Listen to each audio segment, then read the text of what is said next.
What's going on, guys? Stevie from the Minimasters here, and today I'm going to show you how to replace the thermostat in your truck.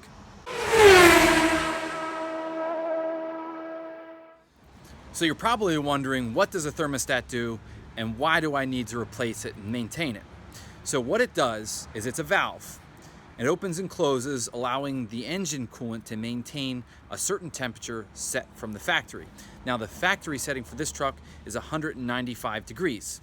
So you'll probably notice your coolant gauge, when you first turn on your truck, it's right here at the C mark. And then as it warms up, it gets to about center and it stays there.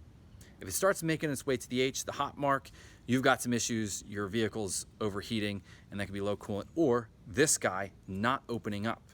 So what happens is once it reaches 195 degrees temperature, it opens up, allowing the coolant to circulate and maintain that set temperature.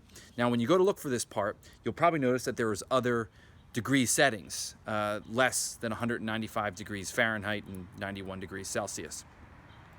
Apparently there's some performance advantage to those, or if you're in a climate that's always hot, there's some kind of advantage. But for where I live here in Pennsylvania, where we have all seasons, and you're going to use your heat and your air conditioning in the same year, best to stick with the OE. Apparently it has better gas mileage for this one. Good news is, it's easy to put in. So, let's get started. So you're going to remove the thermostat by removing this upper radiator hose, which exposes the housing for the thermostat. But you have to drain the coolant. And since we don't want to make a mess and create an environmental hazard and hazard to our pets, we're going to do this the nice, simple, clean way. So right there is a valve for your radiator. All you have to do is open it, and fluid will drain out a nice little opening on the side. Hook goes up to it, you can drain it right into a bucket. Nice, clean, and simple. Okay.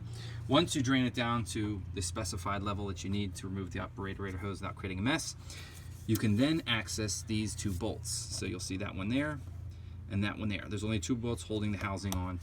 Once they're out, it should be able to pop off, but you won't be able to pull the whole thing off because this hose right here will be holding it in place. So remove that hose clamp there and that one, and you can pull the whole unit out, and then you can access it. Now, before you start getting crazy, pulling things apart and putting them back together, supposedly the orientation of this is important. What do I mean by that? Is which way this thing faces. And so that little brass tab there, we're going to use that as our gauge. So every which way that is placed in the housing, that's how we're going to put it back, because apparently that's how you're supposed to do that. Not sure if it's any kind of voodoo or rumors or what, but hey, it doesn't hurt to put things back the way you found them.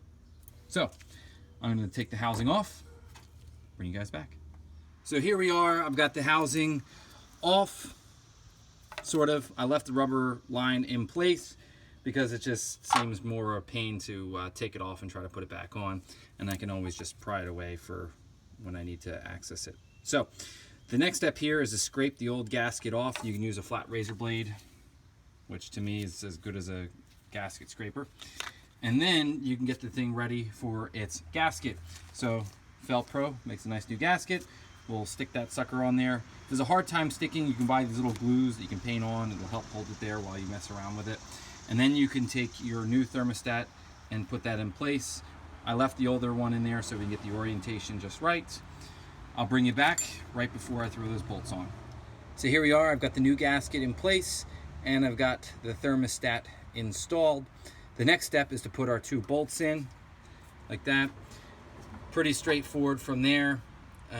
According to the Haynes manual, 12 to 18 foot-pounds of torque necessary to make sure that they're snug on there and won't come off, and of course it won't leak.